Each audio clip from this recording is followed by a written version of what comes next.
இயேசுவின் நாமத்திலே உங்களுக்கு புது வருட வாழ்த்துதலை நான் தெரிவித்துக்கிறேன். ஹல்லேலூயா. Wish you all a very, very, very happy new year. God bless you. கர்த்தர் இந்த வேளையிலே நமக்கு ஒரு புதிய ஆண்டை கொடுத்திருக்கிறார். ஹல்லேலூயா. God has given us a wonderful and blessed new year. ஹல்லேலூயா.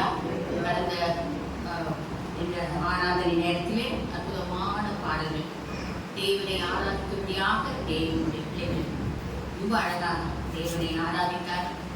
அது எவ்வளவு சந்தோஷம், எவ்வளவு மகிழ்ச்சி, அநேகருக்கு கிடைக்கக்கூடாத சாக்கியம்.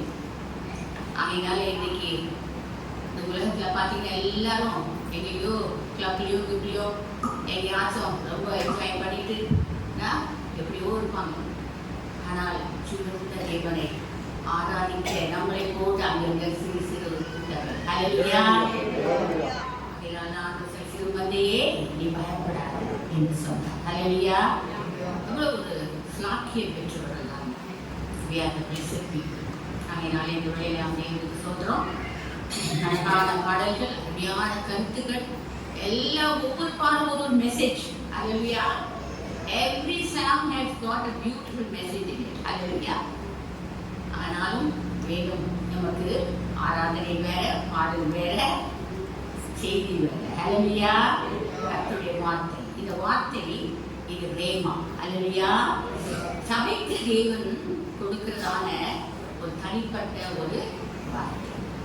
இது சபைக்குரியது. சபை யாரு? சபையில் இருக்க நீங்களும் நானும் தான். ஹல்லேலூயா. நமக்காக தேவன் இதை கொடுக்கிற வார்த்தை. அதனால இந்த தேவன் அநேக வார்த்தைகள் இருக்கிற, அநேக தேவனுடைய வார்த்தைகளை கொடுக்கிறார்கள். ஆனால் நமக்கு தேவன் அவருடைய வார்த்தையை நமக்கு கொடுக்கிறார். 3 மாதங்களுக்கு முன்பாக நான் ஒரு காரியமும் சொல்றேன். நான் அழக்கூடாதுன்னு கொஞ்ச நாள் ரொம்ப நாள் என் பொண்ணு என்னை ரொம்ப திட்டினா. நீ யோசிச்சு தனியாக உட்காந்துட்டு நீ வந்து அப்பா அம்மாச்சிக்கு ஆள் இருந்துட்டு கிடக்காத அப்படின்னு சொல்லி சில வார்த்தைகளை சொல்லிச்சு. சொல்லிட்டு you're wanted by your children, your grandchildren, your church people. நீ வந்து இப்படிலாம் இருக்கின்றீங்கன்னா முடியாது. அதனால உன்னை சந்தோஷமா வச்சுக்கோ. உனக்கு என்ன சந்தோஷமா நம்ம வைக்கிறோ அதை சந்தோஷமா வச்சுக்கோன்னு சொன்னா அப்பா சொன்ன ஏதோ எனக்கு அவள் சொல்லுங்க அர்த்தம் இருக்கிறது என்று நினைச்சு நான் என்னையே நான் திடப்படுத்தி கொண்டேன்.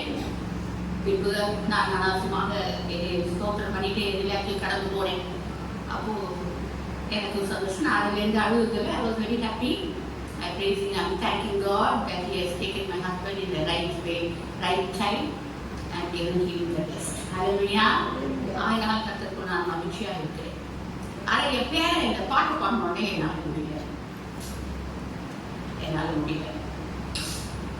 நான் பாஸ்போர்ட் அழுதுட்டேன். நானும் பாஸ்போர்ட் அநேகப்படல. கர்த்தர் சுவிசேஷமாக எல்லா இடங்களிலும் கொண்டு போனோம். அப்பொழுது நான் பாடி அநேக ஆத்துமாக்களை கர்த்தரிடத்தை நடத்தினோம். ஹல்லேலூயா. அது எனக்கு கொஞ்சம் ஆனாலும் அவர் என்னையே கூறுபடியாய் தேவன் கொடுத்த கிருபைக்காக நான் ஸ்தோத்திரிக்கிறேன். ஹல்லேலூயா. பாருங்க, இந்த நாளிலே நான் வந்து செய்தியை கொடுப்பதற்கு சதீஷ் பாஸ்டர் ஒரு நாள் வந்து நீங்க தான் கர்த்தருடைய செய்தியை கொடுக்க வேண்டும் என்று சொன்னான். 3 மாதம் இருக்கும் முன்னால. அப்புறம் எப்பவுமே சொல்லுவேன், எப்பா நீ தான் கொடுக்குறதானே எல்லாம் சொல்லுவேன். அப்படி இல்லைம்மான்னு சொல்லுவான். ஆனால் அன்றைக்கு என்னை அறியாமலே நான் சரிப்பாங்க அப்படின்னு சொல்லிட்டு பிற்பாடு நான் போய் அமர்ந்து உட்காந்து யோசிக்கிறேன். நான் ஐயோ தேவனுடைய சபைக்கு வார்த்தைன்னா அதுவும் புது வருஷத்துக்கு ஆண்டவருடைய வாக்குத்தத்த வார்த்தை கொடுக்க வேண்டும் என்றால் நான் எவ்வளவு தேவனும் தேவனுடைய சமூகத்திலே காத்திருக்க வேண்டும் என்று சொல்லி நினைத்து அப்படி யோசிச்சுட்டே இருக்கிற பார்க்க டக்குன்னு என் காதில் ஒரு வார்த்தை. என்ன வார்த்தை தெரியுமா? யோவான் 3ஆம் அதிகாரம் 3 John 1ஆம் அதிகாரம் 2ஆம் வசனம்.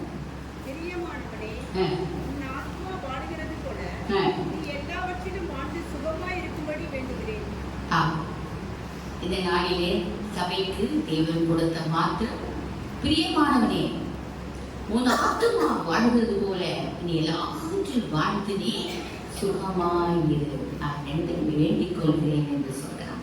அந்த தேவனுடைய பிள்ளைகளே, இந்த வார்த்தை எல்லாருக்கும் தெரிந்த வார்த்தை. ஆண்டு நம்ம எப்போ ஊழியக்காரர்கள் தேவனுடைய பிள்ளைகளை ஜெபிக்கும் போது இந்த வார்த்தையை நம்ம என்ன செய்யலாம், ஜெபிக்கிறோம். ஆனால் நம்ம சரி ஆசீர்வதிச்சு அனுப்பிச்சிருக்காங்க நம்ம நினைச்சு போவோம். ஆனால் இந்த வார்த்தையில நமக்கு அநேக சத்தியங்களை நமக்கு ஆண்டவர் நிலை வைத்து வைத்திருக்கிறார். ஹல்லேலூயா. அதை தான் நாம் தியானிக்கிறோம்.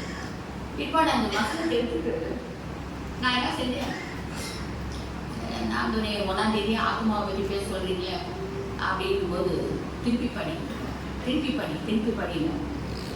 தடவை படிக்கும்போது ஆண்டவர் சொன்னார், அதிலே பார், உன் ஆத்மா வாழ்ந்தது போல நீ எல்லாரும் வாழ்ந்து சுகமாயிருப்பார். ஹல்லேலூயா. அப்ப ஆண்டவர் சொன்னார், மகளே, உங்களுடைய சபைக்கு, என்னுடைய சபைக்கு நான் கொடுக்கிற வார்த்தை சுகமான வாழ்வு. ஹல்லேலூயா. ஆண்டவர் நமக்கு இந்த வருஷம் என்ன வாழ்வு கொடுக்கப்படுறாரு? சுகமான வாழ்வு, சுகமான ஒரு வாழ்வு. அதை பற்றி தான் நம்ம நம்ம தியானிக்க போகிறோம். நமக்கு நிச்சயமாக ரொம்ப பெரிய ஆசீர்வாதமாக இருக்கும். எனக்கு ரொம்ப ரொம்ப பிரயோஜனமாக இருந்தது. அதுக்கு முன்பாக ஒரு சின்ன காரியம் ஆண்டவர் எதுக்கு சொன்னாருன்னு தெரியல. நான் ஏற்கனவே ஒரு பாடலை பாடி ஒரு சாட்சியை சபையிலே சொல்லியிருக்கிறேன். எத்தனை பேர் ஞாபகம் வச்சிருக்கீங்கன்னு தெரியல. சுருக்கமாக அதை சொல்லி இந்த பாடலை பாடி செய்திக்குள்ளாக கிடக்கிறேன். அந்த சில ஆண்டுகளுக்கு முன்பாக நான் மாஸ்டர் ஊழியத்துக்கு போயிருந்தப்போ மாயவரம் என்ற இடத்திலே ஒரு ஊழியக்காரர் எங்களை நோட்டீஸ் அடிச்சு கூப்பிட்டுருந்தார். 3 days கன்வென்ஷன். அப்போ போயிருந்த போது அப்படி நாங்கள் பாஸ்டர் நானும் பாடிட்டு எங்கள் சாட்சியை சொல்லி என்ன இருந்தோம். அதே போல இன்னொரு சகோதரியும் எங்களுக்கு வந்து அவர்களும் அழைக்கப்பட்டிருந்தார்கள். அவர்களும் அங்கு வந்து அவர்கள் என்ன சொல்றாங்க, பிராமண சகோதரி, அவர்கள் வந்து அவருடைய சாட்சியை சொல்லி அவர்கள் ஒரு பாட்டு பாடினார். நாங்கள் பாடின பாட்டு அவங்களுக்கு ரொம்ப பிடிச்சிச்சு. எல்லாமே உட்காந்துட்டு மணிக்கணக்காக எங்கிட்ட பேசிட்டு இருந்தாங்க. எனக்கு அவங்க பாடின பாட்டு ரொம்ப பிடிச்சிச்சு. நான் அவர்களிடத்திலே ரொம்ப நெருக்கமாக இருந்து காரியங்களை கேட்டேன். அவர்கள் அந்த சாட்சியை சொன்னார்கள். நான் சுருக்கமாக சொல்றேன், ஏன்னா அநேகர் இங்கே வந்திருக்கிறவர்களுக்கு நம்முடைய தேவன் யார் என்று தெரிய வேண்டும். ஹல்லேலூயா. பாருங்க, அந்த சகோதரி சொன்ன சாட்சி என்னன்னா, அவர்கள் ஒரு வைத்தீஸ்வரன் கோயில் பூசாரியின் மகள், ஒரே மகள், அந்த சீஃப் பிரீஸ்ட் ஆஃப் வைத்தீஸ்வரன் கோயில். எனக்கு நான் பார்த்ததில்லை அந்த கோயில, ஆனால் கேள்விப்பட்டிருக்கிறேன். அந்த ஊரில் தான் இருக்கா, அந்த ஊரில் எனக்கு தெரியாது. மாயவரத்தில் இருக்கா இல்லைன்னா சிதம்பரத்தில் இருக்கான்னு தெரியாது. பட் அந்த கோயிலை குறித்து அவங்க சொன்னாங்க. அந்த கோயிலில் இந்த சகோதரி 3 வயதிலிருந்து அந்த கோயிலில் நிறைய சிலைகள் இருக்குமா, உள்ளங்கள் எல்லாம். ஒவ்வொரு சிலைக்கும் போய் அதை கழுவி அதை பாதத்தை பண்ணி அதுக்கு பூசை செய்து, இதே மாதிரி நாங்கள் அப்படியே காலையில் 3 மணிக்கு எழுச்சி போவாங்களாம். அப்புறம் வெளியே வந்து அதுக்கு எல்லாம் செய்ய வேண்டியதெல்லாம் செஞ்சுட்டு வருவாங்க. இப்படியாக வாலிபர் வயது வரைக்கும் அந்த மகள் செய்து கொண்டிருந்தார். பிற்பாடு அவர்கள் திருமணம் செய்தார்கள். அவர்கள் தொடர்ந்து அந்த காரியத்தை செய்து கொண்டிருந்தார்கள். சில பிள்ளைகளுக்கும் அவர்கள் உண்டாயிருக்கு. அப்பொழுது அவர்கள் அதே தேவனை தேடிக்கொண்டிருந்தார்கள். அப்பொழுது ஒரு நாள் அவர்களுக்கு புதுமையான ஒரு வியாதி வந்தது. ஹல்லேலூயா. ஒரு புதுமையான ஒரு நோய் அவர்களுக்கு வந்துவிட்டது. உடனே அவர்கள் என்ன செஞ்சாங்க, அந்த கடவுள் அவங்க ஆராதித்த கடவுளை அதை தனக்கு நல்ல சுகம் கொடுக்குன்னு சொல்லிட்டு அவங்க திரும்பி விலங்கினமான நேரத்திலும் போய் ஒவ்வொரு கடவுள்கிட்ட கெஞ்சுவாங்களாம். போய் எனக்கு சுகம் கொடு, இந்த வேதனையிலிருந்து என்னை விடுவின்னு சொல்லி அழுது ஜெபிப்பார். ஒரு காரியம் ஒரு நாள் வந்தது. அவங்க ரொம்ப ரொம்ப சிக்காயிட்டாங்க, படுத்த படுக்கை ஆயிட்டாங்க. வேதனை தாங்க முடியவில்லை, வலி தாங்க முடியவில்லை. அவர்கள் அழுது கொடுத்தார். இவ்வளவு தேவர்களை இவ்வளவு சின்ன வயசுல இருந்து நான் தேடினேனே, ஒரு தேவன் கூட இதை திரும்பி பார்க்காதா அப்படின்னு அவங்க அழுது கலவி கொண்டிருந்தாங்க. ஒரு நாள் வந்தது, அவர்கள் மறிக்கும் தருவாய் வந்து விட்டது. எலும்பு தோல்மாயிட்டாங்க, ஆகாரம் கிடையாது. அந்த நேரத்தில் அழுது அவர்கள் புலம்பினார். எவ்வளோ தேவர்களை நான் தேடினேனே, என்னை உயிர்ப்பிக்க, எனக்கு சுகத்தை கொடுக்க ஒரு தேவன், இந்த தேவர்கள் ஒருவர் கூட இல்லையா அப்படின்னு சொல்லி சொன்னாங்க. அழுது விட்டு, சரி எப்படி இருந்தாலும் நான் மறிக்க போகிறேன் சொல்லி அவங்க அழுது கொண்டு படுத்துருக்காங்க. யாரும் உதவி செய்யல, அவங்க குடும்பமும் இருக்கும், யாருமே உதவி செய்யல, டாக்டர்ஸ் யாரும் உதவி செய்யல. அவர் படுத்து உறங்கி அவர் மறிக்கும் வந்த நேரத்தில், உயிர் பிரிய போகிற நேரத்தில் அவருடைய ரூம்ல ஒரு பெரிய வெளிச்சம் வந்தது. அந்த வெளிச்சத்திலே அவர் பார்த்தா அந்த முடி அவர் மேலே பட்ட உடனே அந்த மகளை திரும்பி பார்க்கும்போது அந்த முடியிலிருந்து ஆண்டவராக இயேசு கிறிஸ்து வெளிப்பட்டார். ஹல்லேலூயா. அவர் வெளிப்பட்டது மாத்திரமல்ல, அவர் மகளே கூப்பிட்டார். ஆண்டு சொன்னார், ஏன் நீ கலங்குற, ஏன் ஆத்துமா கலங்குது என்று சொல்லி அழகான அவர் ஏன் தேங்குகிறார் என்று வசனம் சொன்னார். ஏன் நீ கலங்குகிற, ஏன் தேங்குகிற சொன்னாராம். உடனே அந்த மகளுக்கு ஒரு சரித்தை விளைந்தது போல. அப்புறம் அவங்க முன்னால் ஒரு தரிசனத்தை காட்டினார். அதில் அவர் வணங்கின எல்லா தேவர்களும் காட்டினாராம். தொடு அப்படின்னா இவங்க ஒன்னொன்னா தொட்டு இது கல்லு என்று சொன்னார்களாம். சுட்டி இருக்கிற தேவர்களெல்லாம் தொட்டுட்டு இவர்கள் கற்கள் என்று சொன்னாங்க. இப்போ தெரியல அவருக்கு உன்னை ரட்சிக்கிற ஒரு தேவன் என்று சொன்னார். அப்ப அந்த சகோதரி முட்டையை அடுத்த நாள் காலையில பார்த்தா தன்னை அறியாத தெய்வீக சுகம் பெற்று அவர் எழுந்த போது ஆண்டவர் பேனா எழுது, இதே காலையில ஆண்டவர் பென்சில் எழுது நான் சொல்றேன்னா மடமடங்கு எழுதினாலாம். அந்த பாட்டு தான் இந்த பாட்டு. அல்லேலூயா. இது எங்க புக்லயும் இல்லை, எங்கிட்ட இல்லை. நாங்கள் கேட்டது பர்சனலா, அது அஜித் கேட்டாங்க, அஜித் எந்த புக்ல கொடுங்க, நான் டைப் பண்ணித்தேன். இல்லப்பா, இது யாரிடத்திலும் இருக்காது, அது கர்த்தருடைய சாட்சியில் எழுதின பாட்டு, கர்த்தர் எழுதின பாட்டு பாருங்க. நான் அந்த பாடலை உங்களுக்கு பார்க்கிறேன். தேவன் எப்படிப்பட்டவர் என்பதை சாட்சிகளால் நான் அறிகிறேன். அல்லேலூயா. அந்த பாடலை பாடி நான் கர்த்தருடைய வார்த்தைகளை கடந்து போகிறேன். அவர்கள் இன்றைக்கு சுகத்தோடு வெள்ளத்தோடு குடும்பமாக ஊழியம் செய்து கொண்டு சுக வாழ்ந்து வாழ்கிறார்கள். அல்லேலூயா. அதுக்காக தான் நான் இந்த செய்தி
உன் ஆத்மா வாழ்வது போல எல்லாவற்றிலும் வாழ்ந்து நீ சுகமாயிரு. தேவன் நமக்கு இந்த நாளில் கொடுத்த ஒரு வாக்குத்தத்தமான ஒரு வார்த்தை, சுக வாழ்வு. நீங்க எல்லாரும் எழுதி வச்சுக்கோங்க. This year is going to be a comfortable life. ஆங்கிலத்திலே சுக வாழ்வு என்று சொன்னால் comfortable or prosperous life என்று கூட நாம் எடுத்துக்கொள்ளலாம். ஆகையினால் இன்னொரு வாழ்க்கையை தேவன் நமக்கு வாக்குத்தத்தம் பண்ணியிருக்கிறார். ஹல்லேலூயா. வாக்குத்தத்தம் பண்ணினவர் உண்மை உள்ளவர், அவர் அப்படியே செய்வார். ஹல்லேலூயா. ஆகையினாலே இந்த வார்த்தைக்காக நாம் முதலாவது தேவனுக்கு நன்றி சொல்லுவோம். சுகம் என்ற வார்த்தை யாருக்காச்சும் பிடிக்காம இருக்குமா? எல்லாருக்கும் பிடிக்கும். சாதாரணமா நம்ம ஒரு வெளியே போனா அவங்களை பார்த்தோமே, நீங்க சுகமா இருக்கீங்களா அப்படின்னு யாராவது கேட்டாங்க, நம்மளுக்கு ஒரே சந்தோஷம். நல்லா சுகமா. அதே போல ஒரு ஹாஸ்பிட்டல் போய் நீ நல்ல ஒருத்தவங்களை வெளிவிடமா கவலைப்படாதீங்க, நல்ல சுகமாயிடுவீங்கன்னு சொன்னா அவங்க சிலர் அந்த வார்த்தையினாலே கூட வெள்ளடைந்து அவர்கள் எழுதிருப்பாங்க. அல்லேலூயா. ஆகையினாலே சுகம் என்ற வார்த்தை எல்லாராலும் நேசிக்கப்படுகிற வார்த்தை, நம்பிக்கை கொடுக்கிறதான வார்த்தை. அது மாத்திரமல்ல, அந்த சுகம் நம்மை பெருநடைய செய்கிற ஒரு வார்த்தை. அல்லேலூயா. அந்த வார்த்தையை நாம் தேவன் நமக்கு இந்த நாளில் அவர் நமக்கு புதிய வருஷத்துக்கு நமக்கு கொடுக்கிறார். அல்லேலூயா. பாருங்க, சுகம் எங்கே சுகம்? நீங்க சரிக்கு சுகத்தை பற்றி பேச போறீங்களா அப்படின்னு கேட்குறீங்களா? தேவன் சுகம் என்ற ஒரு வார்த்தை தேவன் அவர் எதை குறிக்கிறார் என்று சொன்னால், நம்முடைய ஆவி, நம்முடைய ஆத்மா, நம்முடைய சரீரம், அது மாத்திரமல்ல நாம் வாழ்கிற வாழ்க்கையும் அது குறிக்கும். அல்லேலூயா. ஆகையினால் ஒரு சுகமான வாழ்வு என்று தேவன் ஒருவருக்கு வெறும் சரீர சுகம் மட்டும் நல்லா இருந்துட்டு மற்ற எல்லா காரியங்களும் சுகமீனமாய் இருக்குமானால் அது சுக வாழ்வு அல்ல. பூர்ணமான ஒரு சுக வாழ்வை தேவன் நமக்கு வாக்களித்திருக்கிறார். ஓகேவா? இப்ப ஏசாயா இந்த சுகம் என்ற வாழ்வை குறித்து சில வார்த்தைகளை நாம் வேதத்திலிருந்து பார்த்து, பிற்பாடு ஒரு கண்டிஷன் இருக்கு, அந்த கண்டிஷனையும் சில வார்த்தைகளை பார்த்து நாம் இந்த செய்தியை, அந்த வாக்குத்தத்தத்தை நமக்கு சொந்தமாக்கிக் கொள்ளலாம். அல்லேலூயா. பாருங்க, ஏசாயா தீர்க்கதரிசியின் புத்தகம் 58:8 வசனங்கள்.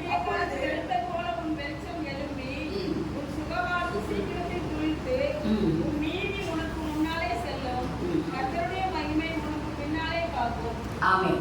பாருங்க, இந்த சுக வாழ்வு உங்கள் வாழ்க்கையிலே அது சீக்கிரமாய் துளிர்க்கும் என்று தேவன் சொல்கிறார். அல்லேலூயா. சீக்கிரமாய் துளிர்க்க போகுது. ஒருவேளை நீங்கள் பலவீனத்திலே நீங்க சுகவீனமா இருந்திருக்கலாம், இல்ல உங்களுடைய பினான்ஸ்ல ஒரு பலவீனமான ஸ்டேட்டஸ்ல இருக்கலாம், இல்ல உங்களுடைய வாழ்க்கையின் சூழ்நிலையிலே நீங்க பலவீனமான ஒரு வாழ்க்கையை வாழ்ந்து கொண்டிருக்கலாம். ஆனால் இந்த நாளிலே தேவனுடைய பிள்ளைகளை உங்களை பார்த்து ஆண்டவர் சொல்லுகிறாங்க, மகனே மகளே, உனக்கு சுக வாழ்வு உனக்கு துளிர்க்கும் என்று சொல்கிறார். அல்லேலூயா. வேதம் நமக்கு சொல்லுது, நம்ம தெரியும். ஆனால் அதே சங்கீதம் 30 ஏசாயா 35:3 வசனங்கள், 3வது வசனத்தை படிப்போம்.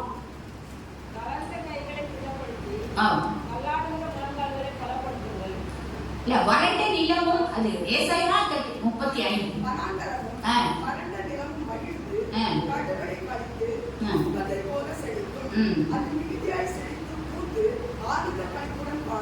ஆமென். பாருங்க, வனாந்திரமும் கடுமையான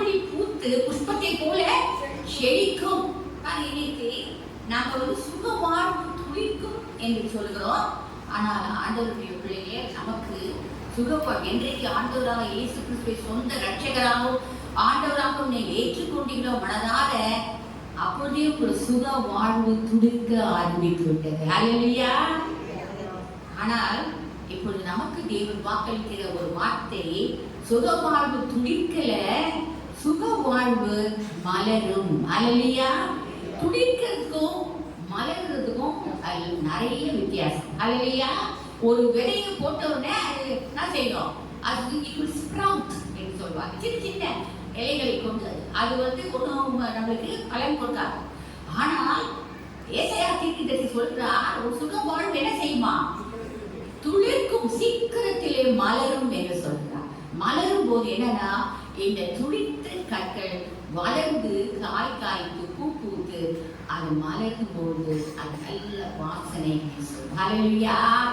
அது கிடையாது, இருக்கும் பொருளாக அது இருக்கும். அதனால வேதத்திலே சொல்லுகிறது, நம்மளுடைய அப்போஸ்தலர்ஸ் புக்ஸ் ஆஃப் அப்போஸ்தலர்ல, நீங்கள் நற்கந்தங்களாய் இருப்பீர்கள். ஹல்லேலூயா.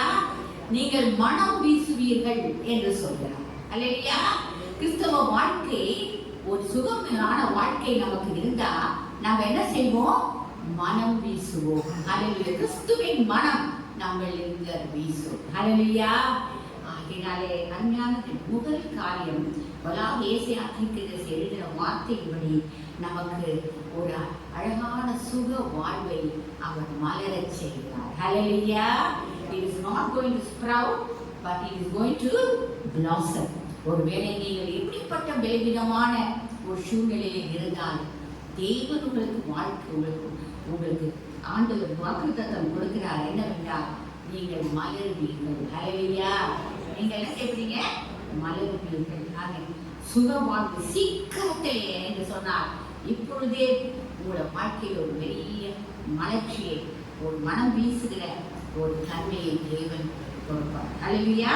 நீங்க என்ன செஞ்சாலும் அது ஒரு ஆசீர்வாதம், அது வெளிப்படும் என்று கர்த்தர் சொல்றார். ஹல்லேலூயா.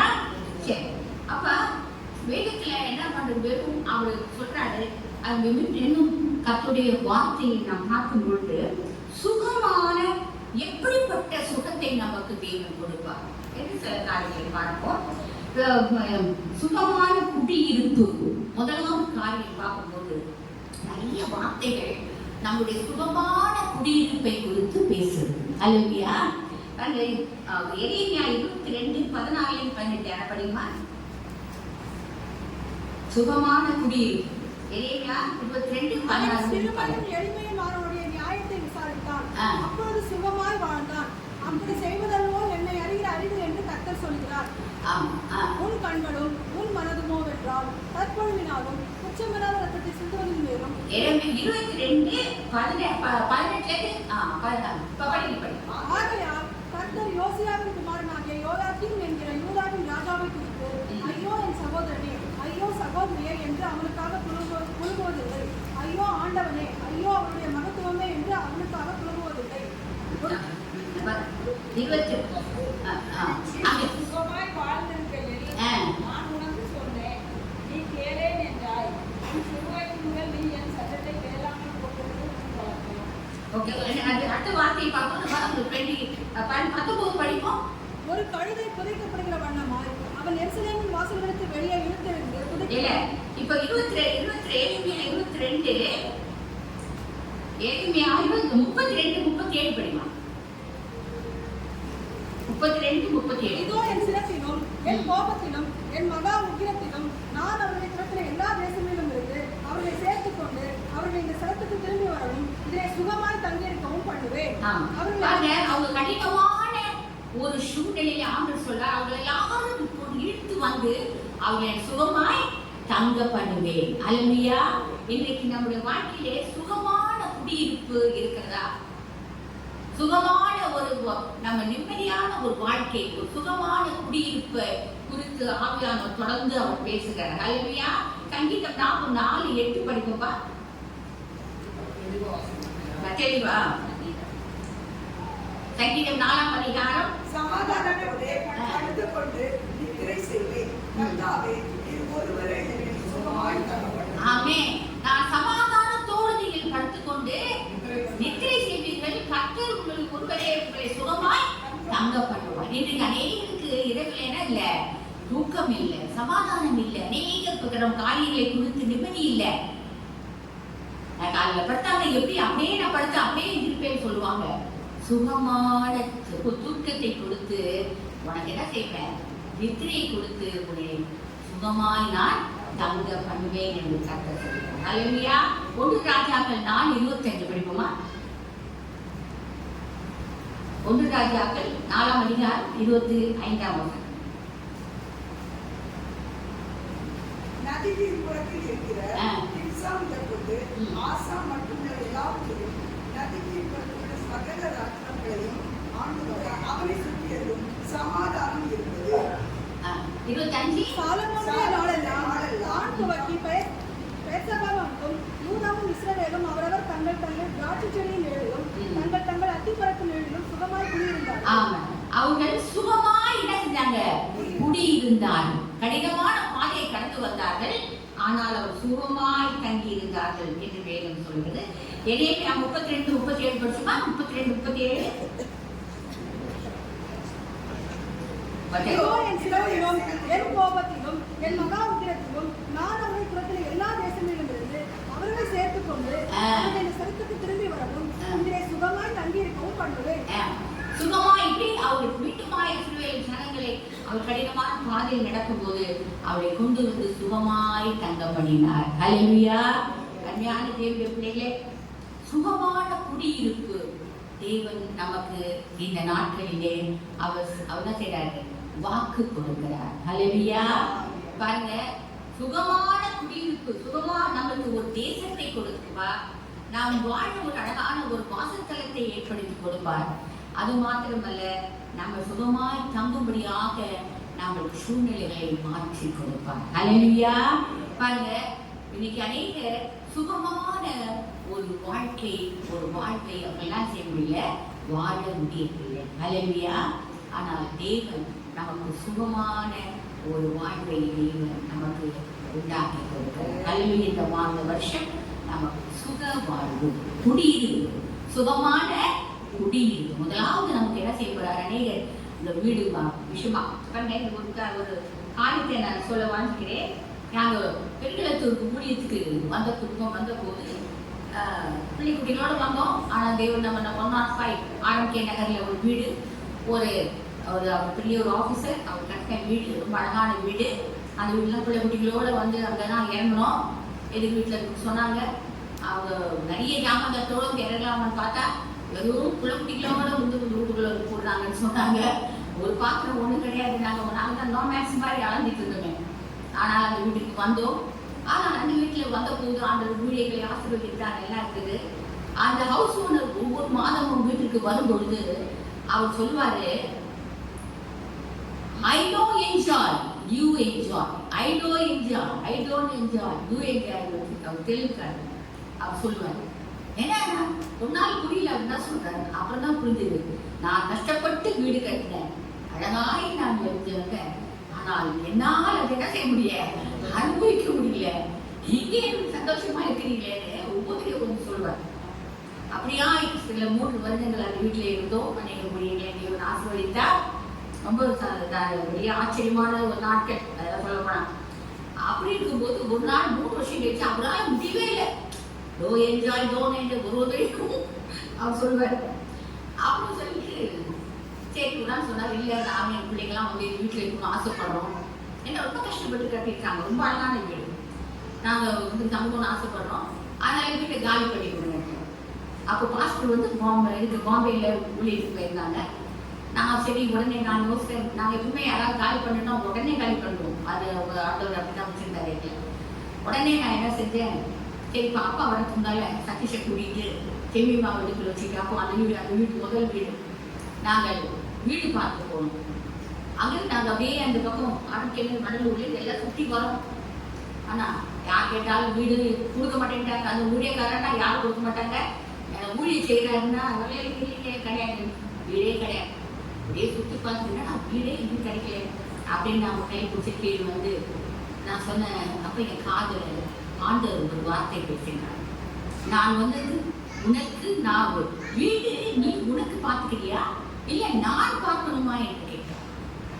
அதை நீங்களே பாருங்கப்பா, என்னால் முடியாதுன்னு அவர் சொல்லிட்டு அப்ப ஒரு வார்த்தை சொன்னார். ஒருவரும் ஒரு காலம் ஏறிடாத கழுதையிலே நான் உன்னை குடியிருக்க பண்ணேன். ஹல்லேலூயா. நீங்க நிறைய அருமையான தேவையிலே ஒருவேளை நீங்கள் வீடு எனக்கு இல்லை, என் குடியிருக்க நல்ல ஒரு ஸ்தானம் இல்லை என்ற கலைஞர் கவலைப்படாது. நம்முடைய தேவன் நமக்கு வீடு வாசல்களை ஏற்படுத்தி சுகமாய் தங்க பண்ணுகிறார். ஹல்லேலூயா. உடனே பாருங்க, உடனே வீட்டில் வந்து நான் சதீஷ் உள்ள வந்தோம். என்னுடைய சாரியை எடுத்து கொடியில போட்டேன். சரி, அவர் தான் சொல்லிட்டாரு, நீ பார்த்துக்கிட்டு வேணுமா, நான் உனக்கு வீடு பார்க்குமா நான் கேட்டாரு. அவர் ஒரு காலம் ஒருவரும் வேறு இல்லாத கழுதையில வாசம் பண்ணுவேன்னு சொல்றாரு. எங்க இருந்து சரி அப்படியே பார்க்க உட்காந்துட்டேன். உடனே கதவை யாரோ தட்டுறாங்க. கதவை திறந்த உடனே ஒரு புரோக்கர் அவர் வந்து, அம்மா ஒரு வீடு இருக்குமா வந்து பாருங்க. நாங்கள் சதீஷம் போய் பார்த்தோம். ரொம்ப புது வீடு, அருமையான தேவ மனுஷன். அது வீட்டை எங்களுக்கு கொடுத்தார். நாங்கள் அங்கே சந்தோஷமாக குடியிருந்தோம். அதற்கு பிற்பாடும் வீடுகள் தேவன் சொன்னபடியே ஒருவனும் ஒரு காலம் குடியிராத வீடுகளை தேவன் கொடுத்தார். அல்லையா? அப்படி சொல்லுவான், வீடு பாருப்பா, இந்த வீட்டில் கேட்குறாங்க போகலாம் அப்படின்னு சொல்லும்போது அவன் சொல்லுவான், ஏமா வீடு கிடைக்கிறதே கஷ்டம், நீ ஒருவனும் ஒரு காலம் ஏறிடாத கழுதை போய் இப்படி சொல்லுவேன், நான் எங்களுக்கு குடிப்பேன் இதெல்லாம் அப்படின்னு சொல்லிட்டு கீழே இறங்குமா பாருங்க. ஒரு ஆள், ஐயா அவங்க வீடு ஐயா, அந்த அழகான வீடு அப்படின்னு கலைஞர் இந்த சீக்கிரம் புது வீடு, பேலஸ் மாதிரி இருந்தது வீடு. அந்த வீட்டை தேவன் கொடுத்தார். ஹல்லேலூயா. அதுக்கப்புறம் குடியாரும் ஒருவனும் குடியிராத வீட்டில் தான் இருக்கிற எல்லாரும் குடியிருக்கிறோம். ஹல்லேலூயா. எதுக்கு சொல்றேன்னு சொன்னால் நம்மளை சுகமாய் தங்க பண்ணுகிறவர். ஹல்லேலூயா.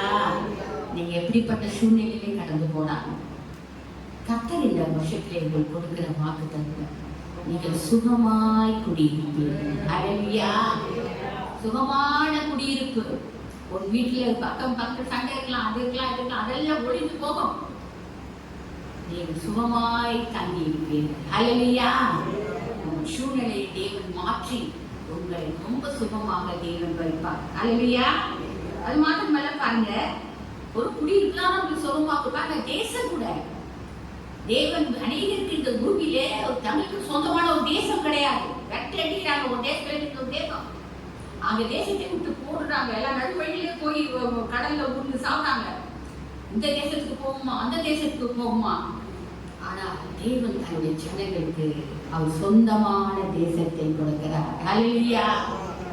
நாங்கள் இந்த தேசத்துல இருக்கக்கூடாது, நாங்கள் வேற இடத்துக்கு போகணும்னு நினைச்ச போது ஆண்டு சொன்ன, இந்த தேசத்தை நீ தைத்திருந்தால் உன்னை நாட்டுவேன், உன்னை பிடிக்க மாட்டேன், உன்னை கட்டுவேன், உன்னை இடிக்க மாட்டேன் என்று சொன்னார். அதே போல தேவன் இந்த தேசத்துல சரின்னு சொன்னார். பெரிய கதை நான் சொல்ல முடியாது. அந்த தேசத்தை பாஸ்டர் சொன்னேன், சரி சரி கர்த்தர் தான் சொன்னாலும் சரி அப்படின்ட்டார். அந்த தேசத்துல இருந்த கர்த்தர் என் பிள்ளைகள் எங்க வாழ்க்கையை கட்டினார், பிள்ளைகளுடைய வாழ்க்கையை கட்டினார், ஊழியத்தை கட்டினார், எல்லாத்தையும் கட்டினார். நம்மளுக்கு ஆண்டவர் தேசத்தை வாக்களிக்கிறார். ஹல்லேலூயா. நாம் இருக்க வேண்டிய இடத்தை அவர் குறிக்கிறார். Comfortable place where we should dwell. இது அநேகருக்கு தங்க இடம் கிடையாது. அவர்கள் எங்கேயோ போறாங்க வராங்க. ஆனா தேவன் நம்மை அவர் குறித்த இடத்திலே நம்மளை நாட்டி நம்மளை என்ன செய்யறாரு, அவர் சுகமாய் நம்மளை தங்கம் பண்ணுறார். நம்ம இஷ்டத்துக்கு எதுவும் செய்ய முடியாது. எவ்வளோ பணம் இருக்கலாம், காசு இருக்கலாம், முடியாது. ஒரு வீட்டு நிறைய காசு போட்டு வீடு கட்டினாங்க. அந்த வீட்டுக்குள்ள போன முதல் நாளே அது பயங்கரமான ஒரு பிசாசு இது காசு போய் ஜெபம் பண்ணாங்க, அதை பண்ணாங்க, அது விடுதலை அடைந்தாங்க. அதுக்கு அந்த வீட்டுல அவங்க இருக்க முடியாத ஒரு சூழ்நிலை கடைசி விட்டு அந்த வீட்டை விட்டு ஓடி போனார்கள். ஹல்லேலூயா. எது சொல்றேன்னு சொன்னா சுகமான வாழ்வு தேவனிடத்தில் இருக்கிறது. ஹல்லேலூயா. உன்னை நான் சுகமாய் தங்கப்படுவேன் என்று நிறைய வார்த்தைகளை கொடுத்திருக்கிறார். அவர் செய்வார். இரண்டாவது, எல்லாருக்கும் ஒரு இடம், ஒரு பிளேசஸ் அவர் குறித்த இடத்திலே அவர் நம்மை சுகமாக சந்தோஷமாக நம்மளை விசுவாசித்தால் தேவனுடைய மகிமையை காண்பீர்கள். ஹல்லேலூயா. அது மாத்திரமல்ல பாருங்க, இங்கே சர்வம் சுகத்தை, சரீர சுகத்தை கொடுத்து ஒரு வார்த்தை சொல்கிறார். சங்கீதம் 35:27 பாருமா. சங்கீதம் 35:27. என் நீதி விளங்க விரும்புகிறவர் கம்பீரித்து மகிழ்ந்து நமது ஊழியக்காரனுடைய சுகத்தை விரும்புகிறார். கர்த்தருக்கு மகிமை உண்டாவதாக என்று எப்பொழுதும் சொல்லுகிறார். ஆமென், ஆமென். ஊழியக்காரர்களின் சுகத்தை அவர் என்ன செய்றாரு? விரும்புகிறார். ஹல்லேலூயா. நம்ம அப்படின்னா என்னன்னா, கர்த்தருக்காக தேவ சபையில் இருக்கிற ஒவ்வொரு பிள்ளைகளும் ஏதாவது இடத்திலே கர்த்தருக்கு ஊழியம் செய்யும் பொழுது தேவன் நமக்கு சுகத்தை கொடுக்கிறார். ஹல்லேலூயா. சாதாரண சுகம் அல்ல. அங்க வென்ற பார்க்கும்போது அந்த அப்போஸ்தலர்களை பார்க்கும்போது அவர் சர்வாங்க சுகத்தை நமக்கு கொடுக்கிறார். அப்போஸ்தலர் 3:16 படிப்போம். அப்போஸ்தலர் 3:16. அவருடைய நாமத்தை பற்றும் விசுவாசத்தினாலே அவருடைய நாமமே நீங்கள் பார்த்து அறிந்திருக்கிற இவனை பலப்படுத்தினது. அவரால் உண்டாகிய விசுவாசமே உங்கள் எல்லாருக்கும் முன்பாக இந்த சர்வாங்க சுகத்தை வந்து கொடுத்தது. பாத்தீங்களா? நீங்க எல்லாம் பார்த்துட்டு இருக்கீங்க. அவன் முன்னாடியே உங்களுக்கு என்ன சொல்லிட்டாங்க? சர்வாங்க சுகத்தை அவர் கொடுக்கிறார். ஆனா சர்வாங்க சுகத்தை கொடுக்கிற நம்முடைய தேவன். ஹல்லேலூயா. சரீர சுகம் பவுலுக்கு தாரையும் அவர் சரீரத்திலே ஒரு முள் கொடுக்கப்பட்டிருந்தது.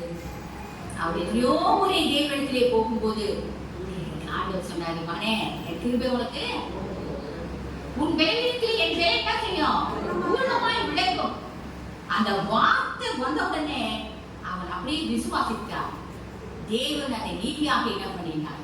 அதற்கு பிற்பாடு பவுல் தன்னுடைய பலவீனத்தை குறித்து எங்குமே பேசவே இல்லை. ஹல்லேலூயா. அப்பதான் ஆண்டவராலே அவர் சுகம் படுத்தப்பட்டிருப்பார். ஹல்லேலூயா. எங்க அஞ்ஞான தேவ பிள்ளைகளே, சுக வாழ்வு, நம்மளுடைய குடியிருப்பு, சுகமான குடியிருப்பு, நம்மளுடைய சரீர சுகத்துக்கு ஆண்டவர் விரும்புகிறார். அது மாத்திரமல்ல, நம்மளோட வாழ்க்கையிலே நமக்கு என்னென்ன காரியங்கள் தேவையோ அவைகளையும் கொடுத்து நம்மை சுமூகமாய் வாழ பண்ணுற தேவன் நமக்கு தேவன். ஹல்லேலூயா. அந்த வார்த்தையில பாருங்க, சுக வாழ்வை கொடுத்து இன்னும் நிறைய பேசலாம். ஆனா நம்ம நேரம் கிடையாது. இது சொன்னா சுக வாழ்வு நமக்கு இந்த வருஷத்திலே அவர் வாக்களித்திருக்கிறார். இந்த சுக வாழ்வை நாம் பூர்ணமாய் பெற்றுக்கொள்ள, ஹல்லேலூயா, அதை பூர்ணமாய் நாம் பெற்றுக்கொள்ள நாம் என்ன செய்ய வேண்டும் என்றால், அந்த வார்த்தையிலே போடுகிறது, உன் ஆத்துமா வாழ்கிறது போல எல்லாத்தையும் வாழ்ந்து அஞ்ஞான ஆத்துமா வாழ்வு. நிறைய வர்ஷிப் பண்ணாங்க. பாஸ்டர்ஸ் பாவத்தை குறித்து சொன்னாங்க, விசுவாசத்தை குறித்து சொன்னாங்க. எவ்வளவு பாடல்கள். ஏன்? எல்லாருடைய ஆத்துமாவும் வாழ வேண்டும் என்பதற்காக. ஹல்லேலூயா. ஆத்துமா வாழ வேண்டும்னா எந்த சுகமும் நாம் என்ன செய்ய முடியாது, பெற்றுக்கொள்ளவே முடியாது. எந்த சுகமும் நாம் பெற்றுக்கொள்ள முடியாது. இன்னைக்கு நீங்க சொல்லலாம், என்ன ஏசப்பாட்ட வந்துட்டா நம்ம ஆத்துமா வாழுமா? வாழ்ந்துருல இல்லை. கல்யாண தேவையில்லை. ஏசப்பாவை ஏற்றுக்கொண்டீங்கன்னா நாம் ரட்சிக்கப்படுறோம். ஹல்லேலூயா. ஆனா ஆத்துமா வாழறதுக்கு நிறைய வார்த்தைகள் இருக்குது வேதத்தில். ஹல்லேலூயா.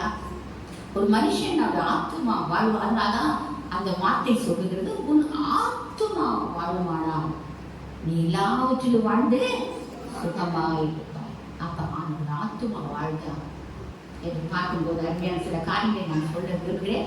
சொல்லி சீக்கிரம் சதீஷான நான் வச்சுருக்கேன். ஓகே, பாருங்க, ஒரு சாட்சி. பாஸ்டரும் நானும் ஒரு இடத்துக்கு ஊழியத்துக்கு போயிருந்தோம். அந்த இடத்துல அநேக கிறிஸ்தவர்கள் கூடி அவர்கள் ஜெபம், வாரம் வாரம் ஒரு ஜெபம் நடத்துவார்கள்.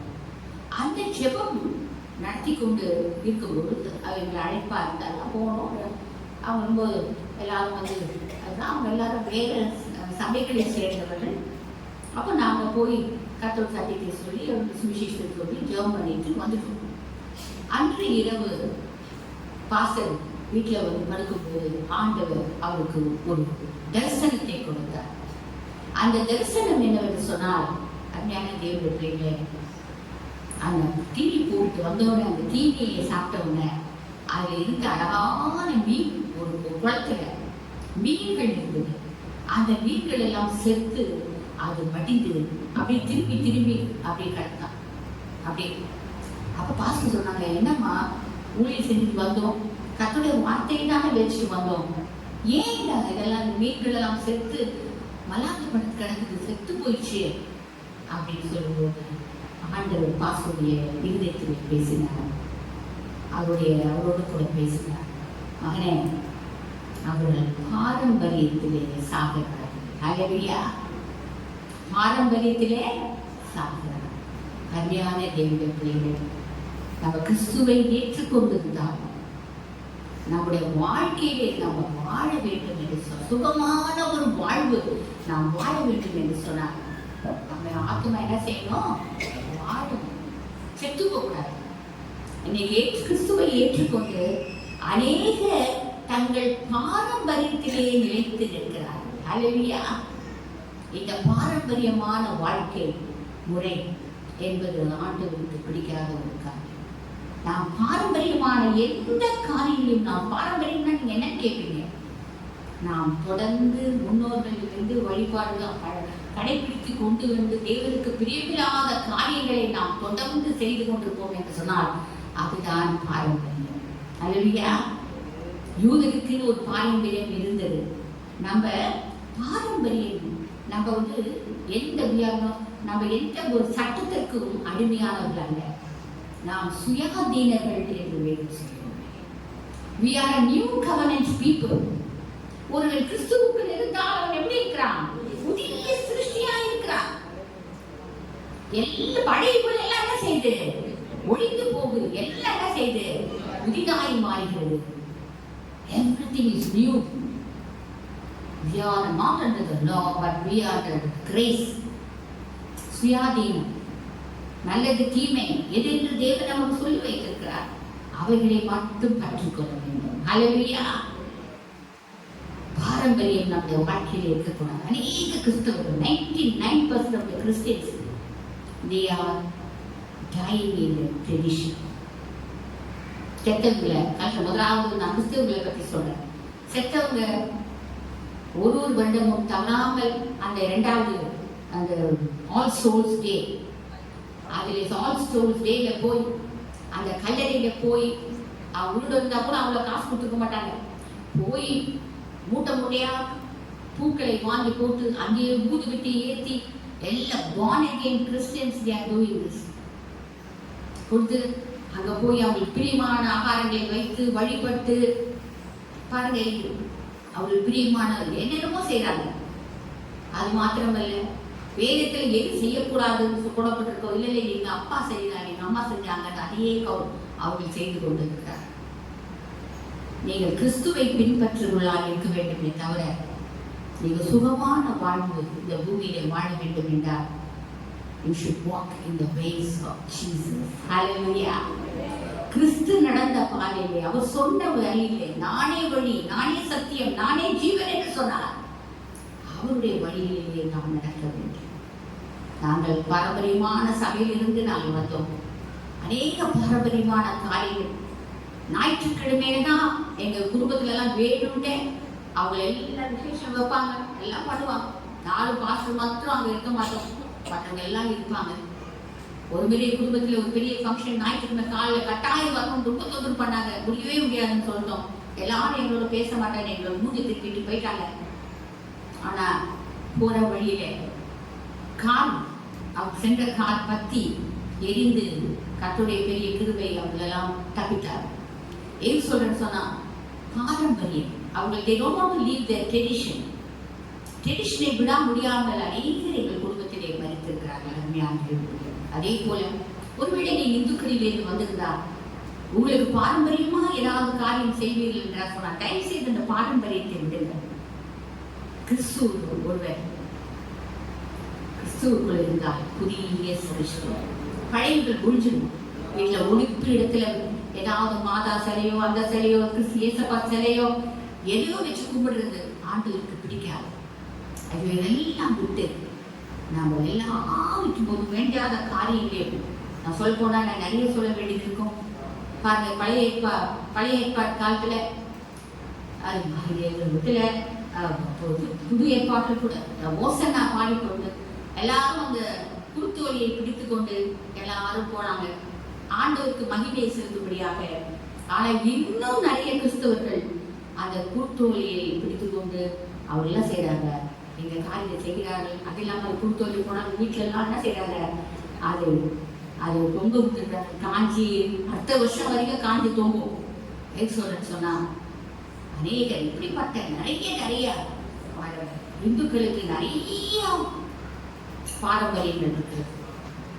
ஒரு நீங்கள் கிறிஸ்துவுக்குள் வந்து விட்டால் நீங்கள் ஆண்டவருடைய கிருபையை கேட்டு எல்லா பாரம்பரியங்களையும் விட்டு கிறிஸ்துவை உறுதியாய் பற்றிக் கொள்ளுங்கள். நீங்கள் சுகமாய் வாழ்வீர்கள். ஹல்லேலூயா. You will live a beautiful and comfortable life. ஹல்லேலூயா. இந்த கர்த்தருடைய வார்த்தை, இந்த வார்த்தை நிச்சயமாய் நிறைவேறும். ஹல்லேலூயா. ஆகையாலே முதல் காரியம் நாம் பார்த்தோம். இரண்டாவது பாரம்பரியத்தை விட்டு நம்ம ஆத்துமாவை நாம் என்ன செய்யணும், வாழ செய்ய வேண்டும். இரண்டாவதாக ஏசாயா 55:3 படிப்போம்.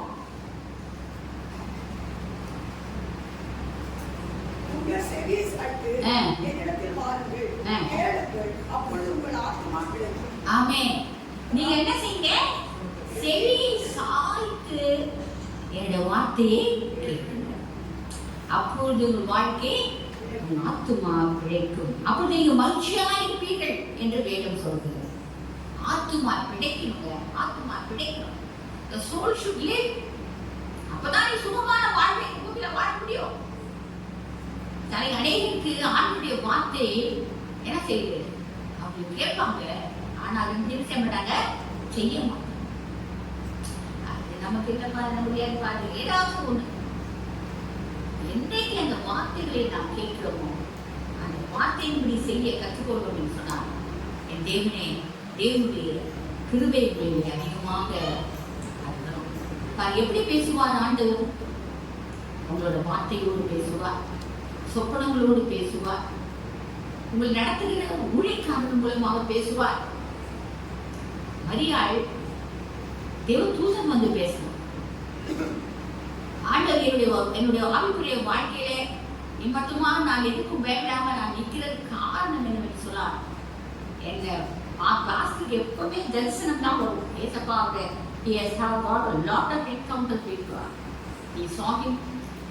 அவரோட கூட பயங்கரமான ஐக்கியம் வைத்திருந்தார். ஆனா நான் பார்த்துக்கிறேன், ஆனா ஏசப்பாவை நான் ஒரு நாள் கூட நான் சொப்பனத்துல ஒரு கனவுல கூட நான் ஏசப்பாவை நான் பார்க்கல. ஹல்லேலூயா.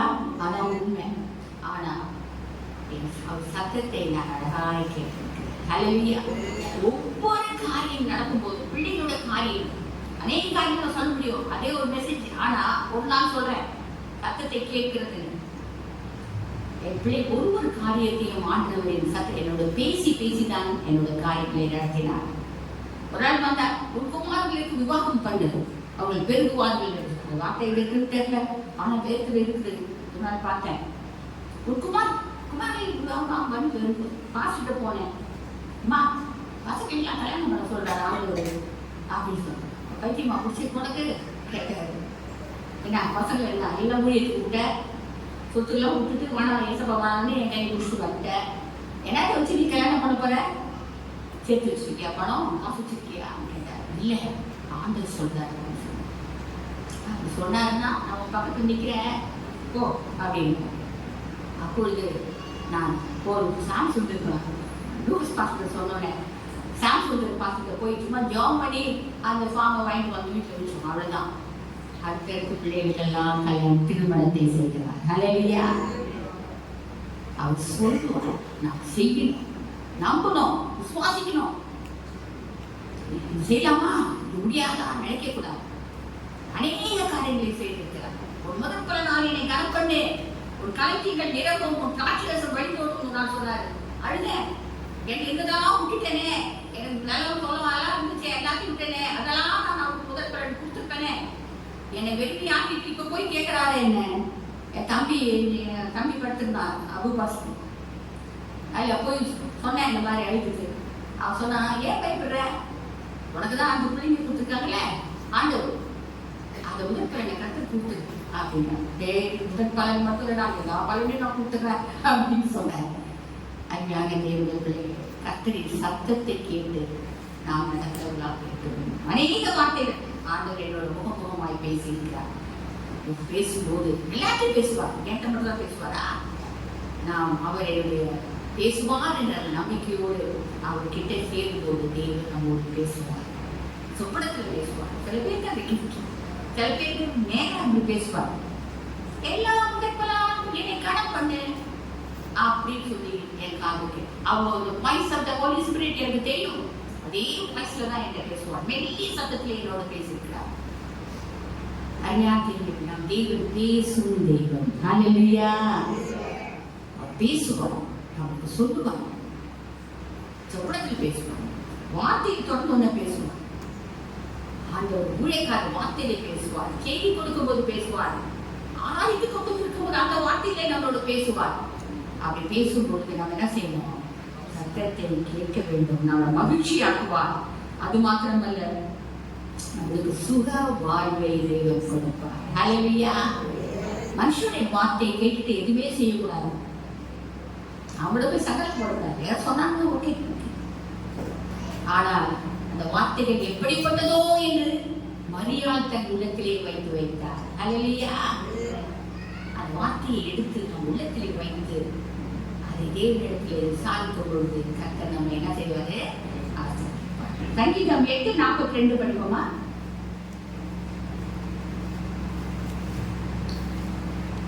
சங்கீதம் 8ஆம் அதிகாரம் 42ஆம் வசனம்.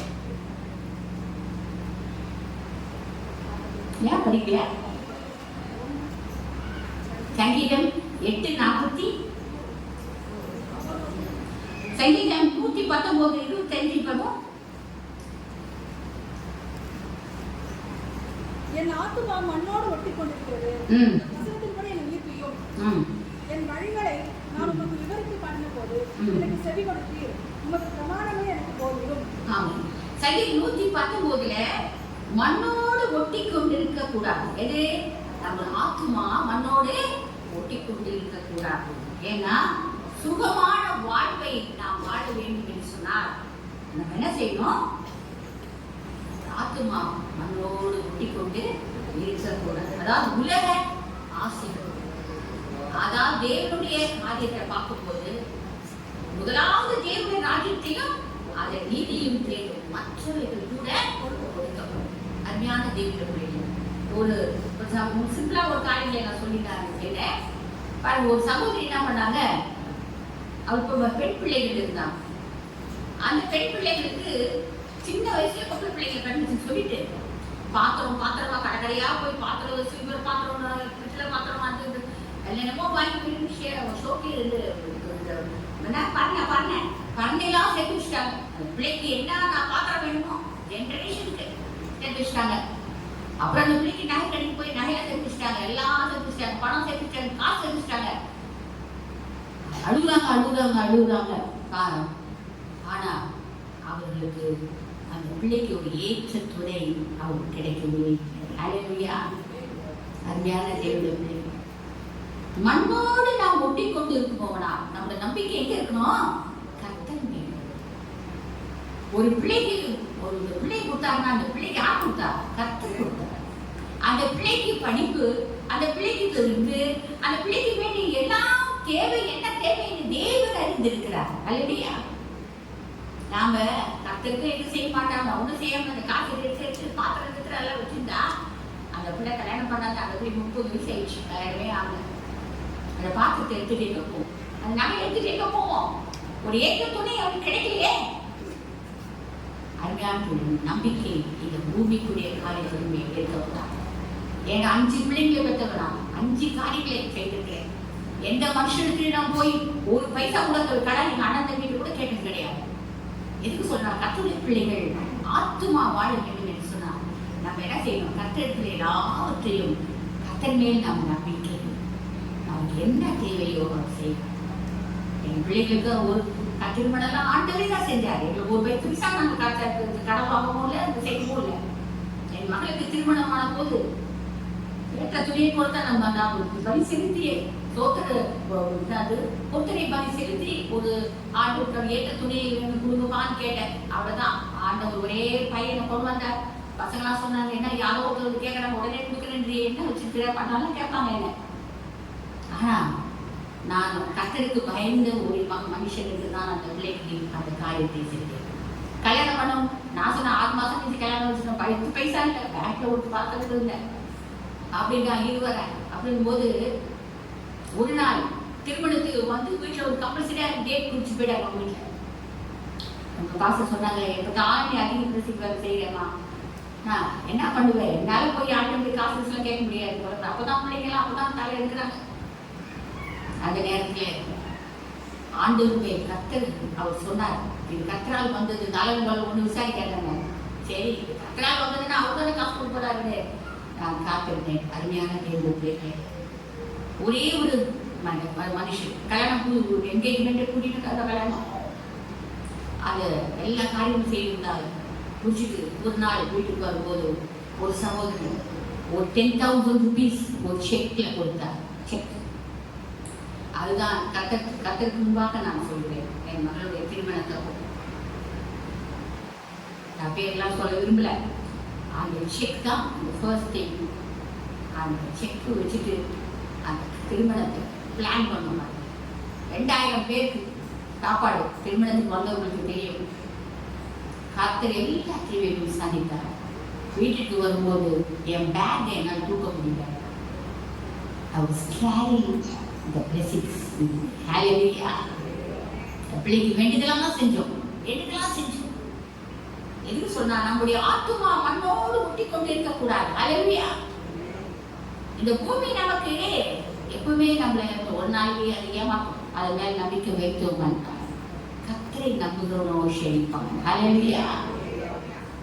பாஸ்டர் நாங்கள் ஒரு சின்ன நம்பிக்கை கூட இந்த உலகத்தில் ஏற்படாது. அவர் வீடு மேலேயோ வாசல் மேலே தான் வீடு வேணுமே தான் கணக்கப்புறம் தான் பிள்ளைங்க இது அதெல்லாம் நினைக்க மாட்டார்.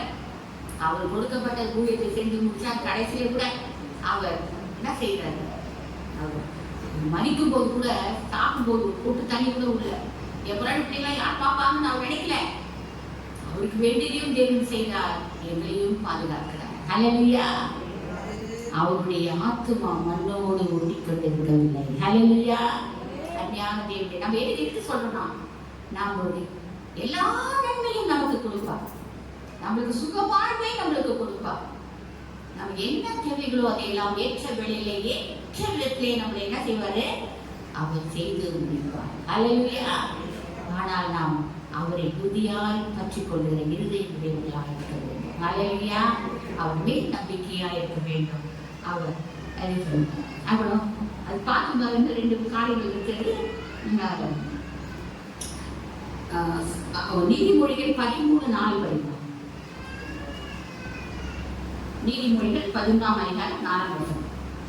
சோம்பேறியுடைய ஆத்துமா ஒன்றும் பெறாது, ஆத்மாவோ புஷ்டியாகும். ஆமென். நீதிமொழிகள் 13:4 சோம்பேறியின் ஒரு ஆத்துமா ஒன்றுமே பெறாது, ஆனா ஜாக்கிரதையுடைய ஆத்துமா புஷ்டியாகும். அதெல்லாம் வாழும். அப்ப சோம்பேறி என்று சொன்னால் கர்த்தருடைய காரியத்திலேயோ நம்ம எப்படி இருக்கணும், உற்சாகமாக இருக்க வேண்டும். சின்ன வேலைனா கூட அதை நாம் உற்சாகமாய் செய்ய வேண்டும். ஹல்லேலூயா. சின்ன வேலை தானே, நம்மளுக்கு பெருசா ஒன்று ஆண்டவர் சின்ன ஒரு வேலையை செய்யணும்னா தான், கொஞ்சத்துக்கு உண்மை உள்ளவனா தான் தேவன் தான் செய்யறாரு. ஒரு காரியத்தை இப்ப சொல்ல விரும்புறேன். நம்ம சாம் ஜுபகரை என்ற ஊழியக்காரை கொடுத்து அறியாதவர் யாரும் இருக்க முடியாது. அவர் ரொம்ப எளிமையான ஒரு குடும்பத்தில் வந்தவர். அவர் ஒரு மளிகை கடையில் வேலை செஞ்சுட்டு இருந்தாரு. அவர் தெரியும், ஒரு கால் அவருக்கு முற்றுமாக ரொம்ப பலவீனமானவர். அவர் ஒரு மளிகை கடையில் வேலை செய்து கொண்டு அவர் MA எழுதினார், பாஸ் பண்ணாரு. அப்புறம் அவர் கர்த்தரை அதிகமாக தெரிந்து கொள்ள ஆரம்பித்தார். ரட்சிக்கப்பட்டு ஞானஸ்நானம் எடுத்து அவர் இருந்தார். அப்பொழுது ஆலிஸ் ஆன்டின்னு ஒரு ஆன்டி ப்ராஃபிட், அவர்கள் செக்ரட்டேரியட் காலனியில் இருந்தாங்க. அவங்க தீர்க்கதரிசனம் சொல்லி நடத்துவாங்க. தன்மை சபைன்னு வச்சுருந்தாங்க. அந்த சபையை சொந்தக்காரங்க அவங்க போவோம், நாங்கள் பாடுவோம், ஆனால் வேலை செய்வோம். அப்போ இந்த நான்குபதரை அவர்கள் காலையிலே வந்து அந்த இடத்துல முந்தின நாள் இரவே வந்து அந்த வீட்டை பெருக்கி துடைத்து பாய் போட்டு அந்த புக்ஸ்லாம் எடுத்து வச்சு தண்ணியெல்லாம் எடுத்து வச்சு அவங்களுக்கு உட்காந்து அவங்க ஊழியக்காரர்கள் எல்லாம் செஞ்சுட்டு ஒரு பழைய சைக்கிள் அதில் வந்து அவங்க போவார், மீண்டுமாய் வருவார். இப்படியாக அநேக வருடங்கள் அந்த தீர்க்கதரிசியார் அவங்களுக்காக அவங்க கால் நடக்க முடியாது, அவருக்கு முடியவே முடியாது. அப்பெல்லாம் சைக்கிளில் தான் போவார், பழைய சைக்கிள். அவர் தேவன் ஆசீர்வதித்தார். அவருக்கு கவர்மெண்ட் எக்ஸாம் எழுதினாங்க, ஆண்டி கவர்மெண்ட்டே இருப்பாங்க அவங்களுக்கு. ரோட்டன் எக்ஸாம் அவருக்கு பெரிய ஒரு இன்சூரன்ஸில் இதில் ஒரு இன்கம் டேக்ஸ் ஒரு வேலை கிடைத்தது. ஆண்டி என்ன செஞ்சாங்க, ஒரு அருமையான ஒரு பிள்ளை, நல்ல அவங்களுடைய விசுவாசி. அந்த பிள்ளையை அவருக்கு திருமணம் செய்து வைத்து அவருக்கு ஆசீர்வாதமான ஒரு வாழ்க்கையை ஏற்படுத்திக் கொண்டார். அவருக்கு எங்கும் போய் எவ்வளோ பெரிய ஊழியக்காரர் அவர் உயர்த்தினார். சோம்பேறியாக நாம் இருக்கக்கூடாது. தேவனுடைய காரியத்திலே நாம் உற்சாகம் உள்ளவர்களாக இருக்க வேண்டும், குடும்பத்திலே உற்சாகம் உள்ளவர்களாக இருக்க வேண்டும். வாழ்க்கையில் நாம் எப்படி இருக்கணும், ரொம்ப உற்சாகம் உள்ளவர்களாக இருக்கணும். சோம்பேறியாக இருந்தால் நம்ம எதுக்கும் பொருந்தப்பட மாட்டோம், நம்ம தேவன் உயர்த்த முடியாது, நம்மளை என்ன செய்ய முடியாது, ஒன்றும் செய்ய முடியாது நம்ம வச்சுட்டு. ஆகையினால நமக்கு நம்ம ஆத்மா புஷ்டியாக வேண்டும் என்று சொன்னால் நாம் எப்படி இருக்கணும், சாக்கரை உள்ளவர்களாக, சோம்பல் தனம் இல்லாதவர்களாக நாம் இருக்க வேண்டும். அப்புறம் சங்கீதம் 119 12 1 2 படிங்க. 129 சங்கீதம் 119 120. என் சிறுவயது தொடங்கி அநேக தரம் என்னை நெருக்கினார்கள். என் சிறுவயது தொடங்கி அநேக தரம் என்னை நெருக்கியும் என்னை மேற்கொள்ளாமல் போனார்கள். உம்முடைய சாட்சிகள் அதிசயமானவைகள், ஆகையால் என் ஆத்துமா அவைகளை கைக்கொள்ளும். ஆமென். சாட்சி சாட்சி முதலாவது நாம் ஆண்டவருக்கு எப்பொழுதும் சாட்சி சொல்லுகிறவர்களாக சாட்சியாக ஜீவிக்க வேண்டும். அல்லேலூயா. இன்னைக்கு அநேக சாட்சி ஒரு சாதாரண காரியமா இருக்கிறார். ஒரு மனுஷன் ஒரு ஆண்டவர் நன்மை செய்கிறார், அதை உடனே எடுத்துக்கொண்டு போய் இன்னொரு சொல்லணும். அல்லேலூயா. கர்த்தருடைய சாட்சி என்னது, சத்தியம். கர்த்தருடைய சாட்சி சத்தியம், அது பேரையே ஞானியாக்கும். அல்லேலூயா. இந்த சாட்சி தாங்க நாங்க 2 பேரும் கர்த்தருடைய அபிஷேகம் பெற்று, அக்கினி அபிஷேகம் பெற்று, வசனம் தெரியாது, வார்த்தை தெரியாது, பைபிள் தெரியாது, ஒன்றும் தெரியாது. இந்த சாட்சியை நாங்கள் எடுத்துக்கொண்டு உலகம் எங்க போயிட்டு வந்திருக்கோம். நம்புறீங்களா? நம்புறீங்களா? சாட்சி தான். எங்களுக்கு தேவன் கூட எங்களை ஒண்ணுலையே, எங்களுக்கு நான் வீட்டுக்குள்ள சும்மா உட்காந்தோம், நான் கலங்கி போயிருந்தோம், ஏசப்பா வீட்டுக்குள்ள வந்தாரு, எங்களை ரட்சித்தார். அல்லேலூயா. எங்களை அபிஷேகித்தார். இதான் சாட்சி. இந்த சாட்சியை நாங்கள் கொண்டு போய் சொல்லும் ஒவ்வொரு இடங்கள்லாம் ஆத்துமாக்கள் தொடப்பட்டார்கள், ரட்சிக்கப்பட்டார்கள், சபையை கட்டுனாங்க, ஊழியக்காரராங்க.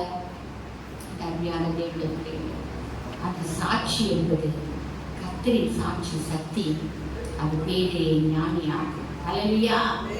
ஒரு சாட்சி தான் உனக்கு பலன். அல்லேலூயா. ஒரு சாட்சி தான். ஒரு சாட்சி சொன்னீங்கன்னா நான் சொல்லிடுவேன் உங்களுக்கு, நீ வாட் கைண்ட் ஆஃப் பீப்புள், எப்படி உங்களை தேவன் உங்களை சந்தித்தா என்று ஒரு சிஸ்டர்கிட்ட கேட்டேன்னு வச்சுக்கோங்க. அவங்க சொன்ன உடனே அவர்களை தேவன் எப்படி நேசிக்கிறார், எப்படி அவர்களை கர்த்தரை தெரிந்து கொண்டார்கள் சொல்லிடுவேன். ஏன்னா அவருடைய சாட்சிக்குள்ளாதான் அவருடைய முழு வாழ்க்கையில் இருக்கிறது. ஹல்லேலூயா. அதனாலே நீங்கள் கர்த்தருக்கு சாட்சியாக இருக்க வேண்டும் என்பது தேவனுடைய சித்தமாக இருக்கிறது. அருமையான பிள்ளைகளே, அது மாத்திரமல்ல, நீதிமொழிகள் 11:25 உதாரண குணம் உள்ளவனாக இருக்க வேண்டும் என்று தேவன் சொல்கிறார். ஹல்லேலூயா. உதாரணம் கர்த்தரிடத்தில் வந்துட்டா உங்களுடைய ஆட்டிடியூடே மாறணும். ஹல்லேலூயா. கர்த்தருக்கு கொடுப்பதிலும் கர்த்தருக்கு செய்வதிலும் பாருங்க, கொஞ்சத்துல உண்மை உள்ளவனை அநேகத்தில் என்ன செய்யறாரு, அதிகாரி ஆக்குகிறார். நிறைய காரியங்கள் நான் சொல்ல முடியாது டைம் நம்மளுக்கு. இப்போ சின்ன விதை பெரிய ஆலமரத்தை உண்டாக்குகிறது, பலன் கொடுக்குது. ஹல்லேலூயா. ஒரு சின்ன ஆசை உதாரணமாக நம் ஆண்டவருக்கு கொடுக்கிறவர்களாக இருக்குது. அது பெரிய சபை. அதனால நம்ம போன வேண்டாம். ஒரு சின்ன காரியம் மட்டும் பாட்டு சொல்லிட்டு பாஸ்டருடைய வாழ்க்கையில் நடந்த ஒரு காரியத்தை சொல்லிவிட்டு ஒரு இங்கிலீஷ் பாட்டு சின்ன பாடி உங்களை ஆசீர்வதிக்க நான் விரும்புகிறேன். சதீஷ் பாஸ்டர் 10 டைம் சொல்லிக்கிறேன். என்னால் எப்படி இருக்குன்னு அதனால நான் இந்த விடையை நான் என்ன சொல்றேன், இது ஒரு பெரிய சம்பவம், நடந்த சம்பவம். அதை மாற்றம் சொல்லி அந்த சம்பவத்தில் நடந்த ஒரு பாட்டை மட்டும் பாடி நான் உங்களை கர்த்தருடைய நாமத்திலே நான் வாழ்த்து விரும்புகிறேன்.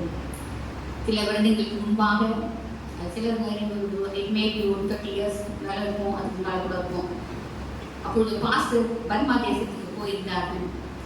அப்போ போயிருந்தப்போ அவங்க அப்பா அம்மா அவங்க எவ்வளோ இருந்துட்டு ஒரு நாள் தன்னுடைய ஃபியூச்சருக்காக கவலைப்பட்டு அப்படியே ஏதோ யோசிச்சுட்டு அப்படியே அந்த மேன்யோ என்ற ஒரு மலை, ஒரு ஹில் ஸ்டேஷன் தான் அவங்க இருந்தாங்க எங்கள் அத்தை மாமா. அங்கேருந்து அவர் கடந்து வந்து இருக்கும் போது அவங்க வீட்டில் கார்டன் வேலை செஞ்சுட்டு இருந்த ஒரு பையன், ஒரு Kachin state people, tribes, Burmese tribes அவங்க தான் இந்த கேங் கூலிஸாக இருப்பாங்க. அந்த பையன் ஒருவன் ஒரு ரோட்டில் ஒரு கல்லுலாம் கிடக்குது, அது மத்தியில் ஒரு கூடாரம் இருந்தது. அந்த கல் மேலே உட்காந்துட்டு அந்த கட்சி அந்த பையன் அந்த கூலின்னு சொல்லுவாங்க, கூலி உட்காந்துட்டு கிட்டார் வச்சுட்டு அழகான ஒரு பாட்டு பாடிட்டு இருந்தாங்க. பாஸ்டர் இந்த வழியை நடந்து போகிறாங்க. அநேக காரியங்களை கொடுத்து கலங்கி நான் என்ன பண்ண போகிறேன், வாட்ஸ் ஃபார் மை ஃபியூச்சர்னு யோசிச்சுட்டு போனாங்களாம் பாஸ்டர். அப்போ இந்த தூரத்தில் அந்த பையனை பார்த்துட்டு, ஐயோ நம்ம வீட்டில் வந்து தோட்ட வேலை செஞ்ச பையனாச்சே, என்ன பாடிட்டு இருக்கிறாங்க, கிட்ட போய் அவங்க நெருங்கி போனாங்களாம். அப்போ அந்த பையன் அந்த மனைவி அவர் அங்கே சமைத்து கொண்டு இருந்தார்கள். அந்த சின்ன பிள்ளைங்க, நிறைய பிள்ளைங்க அந்த பாதி ட்ரெஸ்லாம் போட்டு சும்மா அவங்களாம் உட்காந்து அவங்களுடைய நம்ம ரோட்டில் பார்த்துப்போம் அந்த மாதிரி அங்கே இருந்துருந்தாங்க. உடனே பாஸ்டர் கிட்ட உடனே மறந்து அவன் பாடி கொண்டிருந்தானா. அந்த சூழ்நிலையில் பயங்கரமான சூழ்நிலை, மழை வந்தால் காற்று வந்தால் என்ன போவான்னு தெரியாது. அவர்கள் கூலி வேலை செய்துவிட்டு அவர்கள் அப்படியே சந்தோஷமாக இருந்தார்கள். அவன் அழகாக பாடி கொண்டிருந்தான் கிட்டார் வச்சுட்டு. அப்போ பாஸ்டர் கிட்ட போய் சொன்ன கேட்டாங்கன்னா, ரொம்ப அழகாக அந்த பாட்டு, ரொம்ப அழகாக பாடுறீங்களே அப்படின்னு சொல்லி கேட்டோன்னா, ஆமாம் நான் கூலி ஆக்குனேன், பிடபிள்யூடி இந்த கூலி கேங்ஸ்டர் அப்படி இருக்கிறோம், நாங்கள் இருக்கிறோம் அங்கே. ஐயா எனக்கு ஒரு அப்போ பாஸ்டர் கேட்டாங்க, இந்த கிட்டார் நீ எனக்கு சொல்லிக் கொடுக்க முடியுமான்னு கேட்டாங்க. அப்போ அவர் சொன்னாங்க, தாராளமாக நான் சொல்லித்தரேன், ஆனால் நீங்கள் எனக்கு ஒரு உதவி செய்யலான்னு கேட்டாங்க. அப்போ என்ன வேணும் உங்களுக்கு? பாஸ்டர் கேட்டாங்களா, காசு கேட்பாங்க. நான் சொன்னேன், இல்லை உங்கள் அப்பா தான் ஒரு பெரிய ஒரு ஊராட்சி, எனக்கு ஒரு வேலை வாங்கி கொடுக்க முடியுமா என்று கேட்டார். அப்போ பாஸ்டர் சொன்னாங்க, இந்த கிட்டார் எனக்கு சொல்லி கொடுத்தீங்கன்னா நான் இந்த வேலையை நான் உங்களுக்கு வாங்கி தரேன் சொன்னாங்க. உடனே பாஸ்டர் சொன்னாங்க, நான் போய் கேட்டு வாங்கி தரேன். ஏன்னா பாஸ்டருக்கு கிட்டார் கற்றுக்கணும் நாட்களில் அவங்க வாஞ்சியாக இருந்தாங்க. உடனே அது அவங்க அம்மாட்ட ஓடி போய் சொன்னாங்களாம், இந்த மாதிரி இந்த மாதிரி பார்த்தேன், இந்த மாதிரி சொன்னான், சொல்லித்தரேன்னு சொன்னான், ஆனால் அவனுக்கு வேலை வேணுமா. அவனே அவங்க அப்பாட்ட சொன்னாங்களாம். வந்தாங்க அவங்க அப்பா சொன்னாங்க, வேலை தானே நான் சொல்லு ஆஸ்கிட்டுக்கான் கிட்டார் அப்படின்ட்டு போயிட்டாங்க. நாளைக்கு காலையில் பிடபிள்யூ ஆஃபீஸில் பார்க்க சொல்லுன்னு சொன்னாங்களாம். அவங்க உடனே சொல்லி பாஸ்டர் ஓடி போய் எங்கள் மைக்கிட்ட சொல்லி, நாளையிலேருந்து என் டியூஷன் எடுக்கிறியா, உனக்கு நாளைக்கு ஒரு ஃபோட்டோ எடுத்துகிட்டு போய் அந்த இதில் பிடபிள்யூ ஆஃபீஸில் பாருங்க. அங்கே போகும்போது அவனுக்கு அருமையான வேலை கொடுக்கப்படுது. அந்த பையன் பாஸ்டருக்கு ஒரு விதமான பாடலை சொல்லிக் கொடுத்தான். அந்த பாடலை கற்றுக்கொண்டு பாஸ்டர் அந்த நாளிலே கர்த்தர் அவரை மாறி அவர் தொட்டார். இந்த பாடலை அவர் அநேக இடங்களில் மாறி கர்த்தருக்கு சாட்சியாக பாஸ்டர் பாடியிருக்காங்க. அதனால இந்த ஆத்துமாவை குறித்து பிரதானம் பார்ப்போம். ஹல்லேலூயா.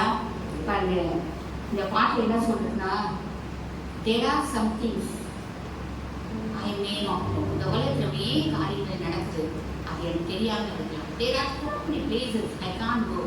என்னால் போக முடியாது.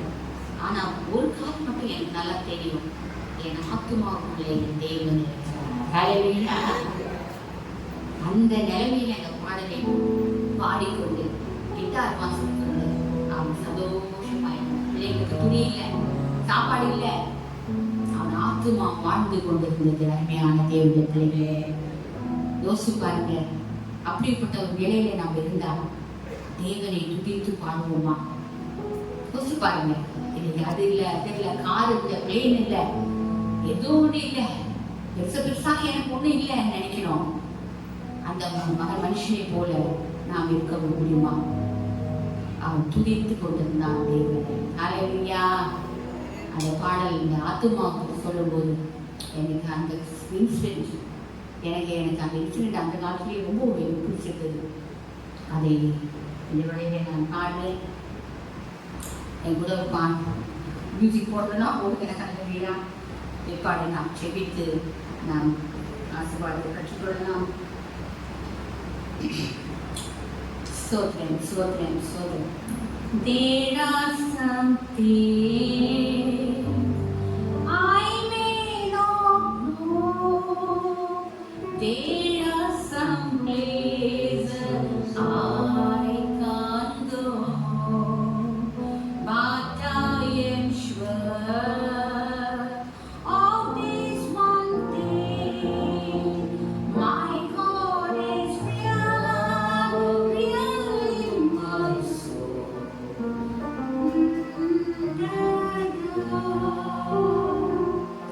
My God is real, real in my soul. My God is real, for He has washed and made me whole. His love for me is like pure gold. My God is real, real in my soul. Since the day, yes, since that hour, my God is real, real in my soul. Oh, real. How can I tell just how my friend in Jesus took my sins away?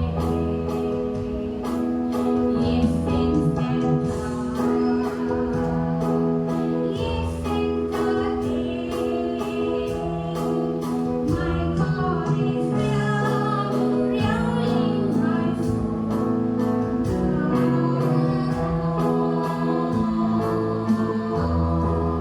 There are some things I may not know. There are some places I can't go, but I am sure of this one thing: my God is real, for I can feel it in my soul. My God is real,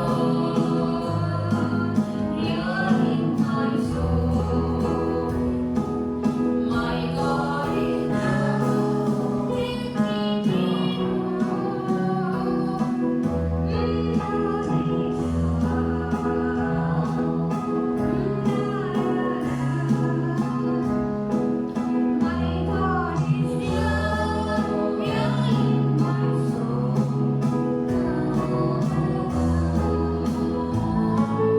How can I tell just how I feel when Jesus took my sins away? Yes, in that day, yes, in that hour, my God is real, real in my soul.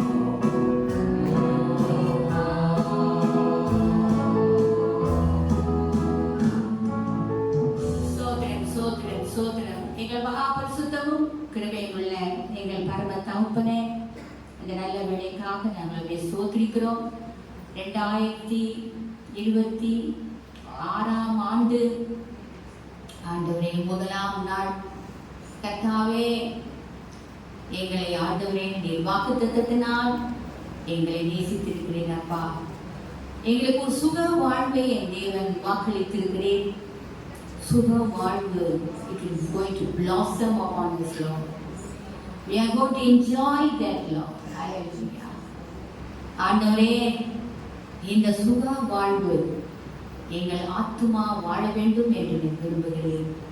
ஆண்டவரே எங்கள் ஆத்துமா வாழ நாங்கள் என்னவெல்லாம் செய்ய வேண்டும் என்று நீ விரும்புகிறீரோ அதையெல்லாம் செய்து அதன்படி நடந்து உங்களுடைய ஆசீர்வாதத்தை சுதந்திரிக்க தெரிய வேண்டாம். எங்களை வெறுமையாக்கி உங்களுடைய கருத்திலே ஒப்புக்கொடுக்கிறோம். நீர் இந்த நாளை எங்களுக்கு ஆசீர்வதித்து கொடுத்ததற்காக, கொண்டு வந்த பிள்ளைகளுக்காக அவர் மேல் இந்த ஆசீர்வாதத்தை வைத்து நாங்கள் எல்லாவற்றையும் உங்களுடைய ஆளுகையின் கீழ் கொடுத்தோம். தேவக்கு வைத்து ஆசீர்வாதம் விசேஷிக்க இயேசுவின் நாமத்தில் பின்னால் ஆமென். ஹல்லேலூயா. நல்ல கைத்தறி கர்த்தர் ஸ்தோத்திரம். நல்ல ஆவியானவர்